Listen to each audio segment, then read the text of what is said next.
경제 이슈가 뉴스를 바꿉니다. 세상을 깨우는 황보선의 출발 새아침. 네, 이번 코너는 경제 전 시간입니다. 정부가 수차례 집값 고점을 경고해도 상승세 꺾이지 않으니까 결국 대국민 담화에 나선 것 같습니다. 공급은 충분하니까 무리해서 집을 사지 말라, 이런 내용인데 이게 좀 설득을 할 수 있는 그런 내용일까요? 국민들을. 자, 관련해서 한국경제TV 송민아 기자와 함께 자세히 살펴보겠습니다. 송 기자, 안녕하십니까? 네, 안녕하십니까? 예. 자, 이번 정부의 이 발표한 내용 보면은 사실 뭐 네. 새로운 것은 없다. 그냥 좀 집을 사지 말라, 이런 읍소에 좀 그쳤다, 이런 평가를 받네요. 네, 그렇습니다. 이게 왜 그런가 하면은 이제 경제부총리와 뭐 국토부 장관 그리고 이제 금융위원장하고 뭐 경찰청장까지 나선 이런 대국민 담화였는데 예. 어떤 뭐 특단의 대책이라고 말할 만한 부분이 딱히 없었기 때문입니다. 내용을 좀 살펴보면 이제 부동산 시장 안정을 이 정책의 최우선 과제로 삼고 이 주택 공급 확대에 최우선으로 주력하겠다. 라는 그런 다소 좀 원론적인 내용이 대부분이었고요. 이를 두고 이제 여론에서는 이 부동산 안정화와 또 주택 공급 확대는 지금까지 이번 정부가 누누이 주장해온 바였는데 이를 반복하는 수준에 불과했다라는 평가를 내렸습니다. 정부가 이제 주택 매수를 좀 자제해 달라라는 읍소에 가까운 당부를 했다고 평가절하하기도 했습니다. 일단 이번 담화에서 정부는 현재 집값이 최고 수준이기 때문에 언제든 하락할 수가 있고 하락폭도 예상보다 클 수가 있다면서 주택 매수를 좀 자제해야 한다라고 당부를 했습니다. 그렇군요. 그러면은 뭐 정부는 주택 공급은 계속 할 건데 네. 계속 이렇게 고가의 주택을 사려는 그 심리, 이런 게 그치지 않으면은 안 된다, 뭐 이런 입장 같아 보니까요. 네, 이게 그렇습니다. 근데 국민들의 어떤 뭐랄까요, 동의를 얻을 수 있을까요? 네, 뭐 정부 입장은 이제 뭐 집값이 좀 이처럼 급등하는 거는 예. 주택 공급이 부족해서가 아니다. 국민들의 어떤 그 막연한 상승 기대감 그리고 이제 불법 거래가 부동산 시장을 좀 왜곡하고 있다라는 점, 이런 것들이 이제 집값 상승을 부추기는 요인이다라고 말을 한 건데요. 그러면서 이제 건전한 부동산 거래를 위한 그런 처벌 그리고 감시를 좀 더 강화한다라는 방침을 밝혔습니다. 이에 따라서 이제 정부는 시세 조작 이런 좀 부동산 시장 교란 행위를 연중 내내 단속한다라고 밝혔고요. 또 특히 이제 가계부채 관리를 이 금융권까지 좀 강화한다라고 밝히기도 했습니다. 이 내용과 관련해서 은성수 금융위원장은 다소간의 비판과 또 부작용을 감수하더라도 가계부채 증가율이 올해 목표로 삼은 5에서 6% 수준에서 억제될 수 있도록 최선의 노력을 다하겠다라고 말하기도 했습니다. 예, 그렇군요. 자, 어쨌든 뭐 평가가 좀 박합니다 보니까 이번 담화 관련해서 뭐 대책 없는 대책이다, 이런 얘기도 들리고요. 네. 워낙 답답했나 봐요 보니까요. 계속 오르니까 집값이. 네, 그렇습니다. 정부가 굳이 이렇게 또 새로운 내용도 없는데 대국민 담화에까지 나선 거는 뭐 앞서서 이제 20여 차례 대책을 발표했고요. 그리고 이제 이딴 경고를 했음에도 불구하고 집값 상승세가 좀 꺾이지 않고 있기 때문으로 분석이 되고 있습니다. 올해 상반기까지 전국적으로 집값 상승률은 4.71%였습니다. 이 상승률이 어느 정도였냐 하면은 작년에 집값 상승률이 5%가 좀 넘으면서 9년 만에 가장 많이 올랐던 해였거든요. 그런데 벌써 상반기에만 이 수준을 거의 따라잡는 상황이 됐고요. 예. 정부 입장에서도 이제 어떻게 보면 좀 이해가 되는 그 부분이 충분히 있습니다. 그런 대책이 나올 때마다 집값이 상승세를 보였고 또 상승 속도만큼 국민들의 불안감이 커져가는 상황에서 좀 가만히 있을 수만 없고, 그렇다고 이제 시원한 대책도 없다는데 어떤 좀 정부의 고민이 있었기 때문이다라고 보여지고요. 그런데 이번 담화 발표 이후에 각종 부동산 커뮤니티를 중심으로 부동산 민심은 더 나빠지고 있는 것으로 나타나고 있습니다.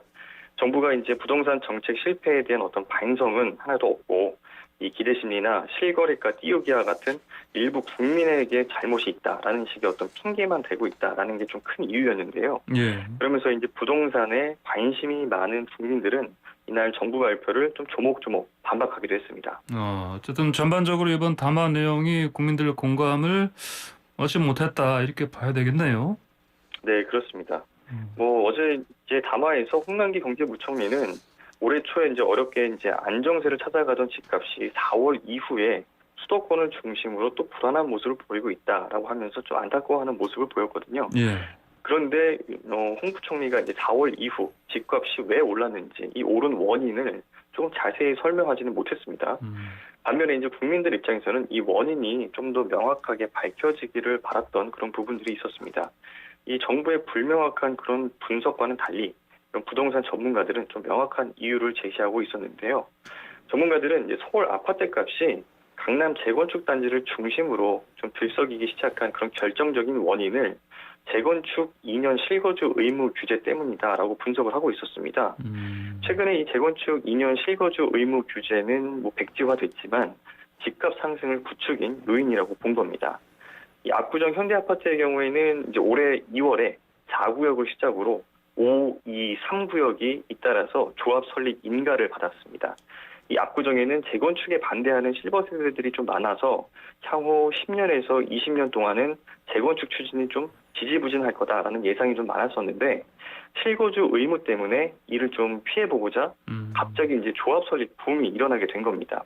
이게 법 시행 전에 조합을 설립을 해놓으면 예. 실거주 의무 규제를 좀 벗어날 수 있기 때문인데요.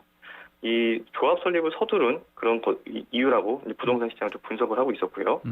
문제는 이 조합이 설립 인가를 받은 뒤에는 조합원 지위 양도가 좀 금지가 된다라는 점이 있습니다.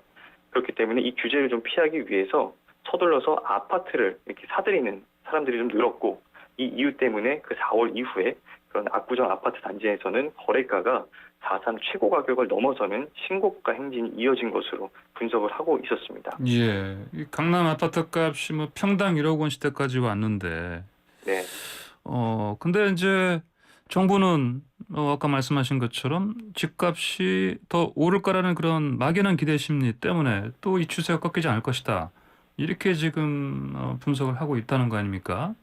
네, 그렇습니다. 정부는 이제 집을 사면은 이제 예. 집값이 더 오를 거다라는 그런 기대 심리가 아직까지 크게 작용한다라고 분석을 하고 있는 상황이었습니다. 예. 홍 부총리의 어제 담화 발언만 살펴봐도 알 수가 있었는데요. 홍 부총리는 이제 주택 공급이 부족한 건 아닌데 이게 지나친 심리 요인이 집값을 끌어올리고 있다라고 지적을 했고요. 그러면서 올해 1월부터 5월까지 수도권 세대수가 작년의 절반 수준인 7만 세대에 그치고 있다라고 말을 하기도 했는데요.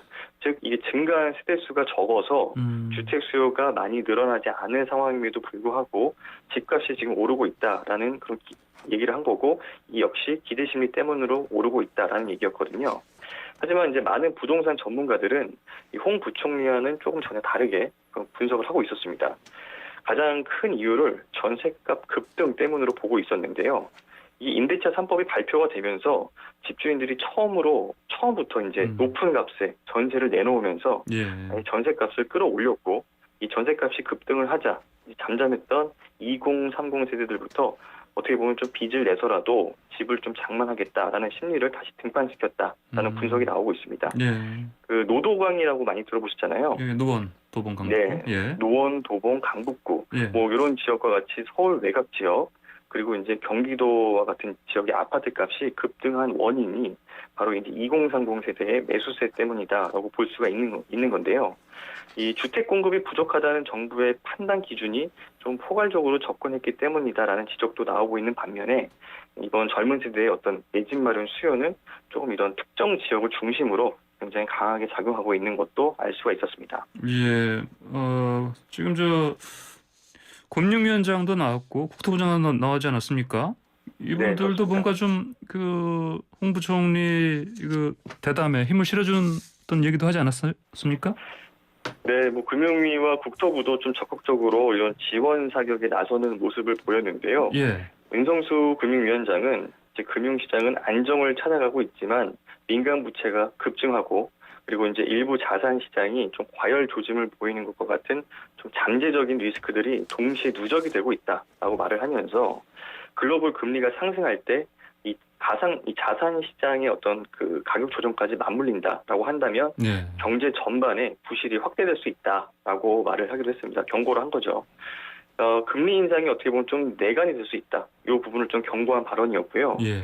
노영우 국토교통부 장관도 이제 앞으로 10년 동안 전국에 56만 가구의 주택이 매년 공급이 된다라고 말을 하면서 특히 이제 수도권의 경우에는 1기 신도시 물량인 29만 가구 가량이 해마다 공급되는 것이다라고 말을 했는데요. 노 장관 역시 이제 금리 인상이 변수로 작용할 수 있음을 강조한 겁니다. 그러면서 금리가 인상된 상황에 좀 대규모로 주택 공급이 이어지면 주택시장 하향 안정세는 이 시장의 예측보다 조금 더 클 수 있다라고 말을 한 거고 두 장관 모두 앞으로의 그런 부동산 버블이 좀 조만간 꺼질 수 있을 거다라는 쪽으로 좀 전망을 하고 있었습니다. 정부는 이날 그 주택 물량을 조기에 공급하기 위해서 사전 청약을 좀 확대하겠다라고 밝히기도 했는데요. 이 사전 청약을 통해서 시장 안정 효과를 좀 극대화하겠다라는 게 정부의 전략이었고요. 네. 이를 위해서 이제 공공택지의 민영주택과 같은 도심 공급 물량에도 사전 청약을 확대해서 시행하는 방안을 적극적으로 추진하겠다라고 밝혔는데 결국에는 이제 도심 물량은 최대한 끌어모아서 적극적으로 이런 사전 청약을 시행을 해서 집값 안정화를 이루겠다라는 뜻을 담은 거고요. 그러나 이 역시도 이제 부동산 시장에서는 집값이 당분간 상승세를 이어갈 것이다라는 전망이 좀 더 우세한 것으로 나타나고 있습니다. 일각에서는 3기 신도시 사전 청약 시작일을 맞아서 이제 투기 수요를 압박하기 위해서 정부가 각 좀 전방위적인 메시지를 내놓은 것이 아니냐라고 보고 있었는데요. 얼마나 효과가 있을지는 좀 두고 봐야 한다라는 입장이었고요.